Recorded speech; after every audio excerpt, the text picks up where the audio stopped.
कोकणी साहित्यिक अनुवादक कोशकार मुकेश थळी हांच्या रंगतरंग या कोकणी पुस्तकाक साहित्य अकादमी पुरस्कार फावो जाला। साहित्य अकादमी पुरस्कार फावो जाल्ल्यान आता कोकणी भाषेत वावर करपाची जापसालदारकी वाढल्या अशी प्रतिक्रिया साहित्यिक मुकेश थळी हांणी गोमंतक टीव्ही कडेन उलयतना दिली। पुरस्कार मेळप म्हणजे एक तरेची खोशयेची किरणां येतात, तुका मातशी उर्बा दितात, कळ्ळें, उर्बा दितात, उत्तेजन दितात। कित्याक हांव बरयता फाटली फ्रॉम द एज ऑफ 10 10 वर्सां पिरायेचो आसतना आनी बरयत आसता हांव, बिकॉज बरयत आसता म्हणजे भितरल्यान येता तें, कळ्ळें। तशें तें बरयता म्हणजे बेठान कितें तरी बरोवंक जाय म्हणून it just comes from like painter goes everyday. Painter पळय आसता तो आपले रंग काडटा, गायक आसता तो तो स्टेजीर गाव नाल्यार न गाव, खरो गायक आसता तो ऑल द टायम तो रियाज करीत आसता आपल्यालो, कळ्ळें। तो बळी आसूं, गावपी आसूं, गाण्याचो, तसो लेखक ऑल द टायम चिंतन तरी करता किंवा म्हणजे खंय तरी ऑब्जर्व करता मनशाक आनी ते आपले कार्य करीत आसतात। पुरस्कार जेन्ना असो राष्ट्रीय पुरस्कार जेन्ना येता, कारण साहित्य अकादमी इज द टॉप इन्स्टिट्यूशन, कळ्ळें, आनी प्रत्येक भाशेंतल्या टॉप पुस्तकाक लेखकाक दर वर्सा पुरस्कार दिता। तातूंत जेन्ना म्हाका मेळ्ळा तेन्ना म्हाका खूब खोशी जाली वता आसतना ह्या वाटेर म्हणजे साहित्य प्रवासांत, आनी एक म्हजी जबाबदारी बी मातशी वाडल्या। कित्याक आतां बरयता आसतना हळशीक हांव बरयतकच 2-3 मित्रांक दाखयतलो, छापुरे कितें आसा जाल्यार सांग, हो शब्द हे क्रियापद म्हणून सगळें आयकनाशिल्लो तांगेले, थोडे जे पडटा ते आयकतलो म्हणून आतां आनी दोगांक दाखोवचें कशें दिसता।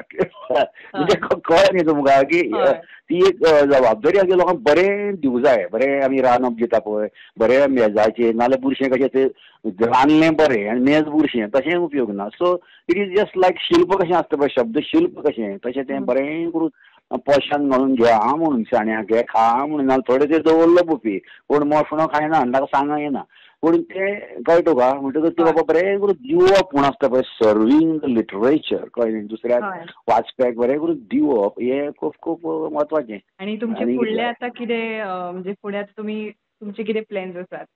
फुडें म्हणजे तुवें आतां विचारलें म्हणटकच पयली गजाल कोंकणी नाटकां मौलीक ओरिजिनल सामकी कमी आसा, कळ्ळें तुका, म्हणजे आनी ती कोंकणीची नाटकां लोकांक आवडटाय बी, ती आतां खूब पॉप्युलर आसा। हांव सांगता ती अत्यंत सिरियस एलीट नाटकां, कळ्ळें न्ही, हांसपाची विनोदी न्ही, हाजो उणाव आसा तो हाजो सिरियस नाटकांचो, स्पर्धेक येतात ती किंवा बाकीची एलीट बुद्धिजिवी लोकां खातीर, ती म्हाका ऑलरेडी बरयले हांवें, पूण आतां मातसो म्हाका ताजेर चड भर दिवं जाय, बरीं बरीं नाटकां, जाका लागून कोंकणी एनरीच जावची, गिरेस्त जावची।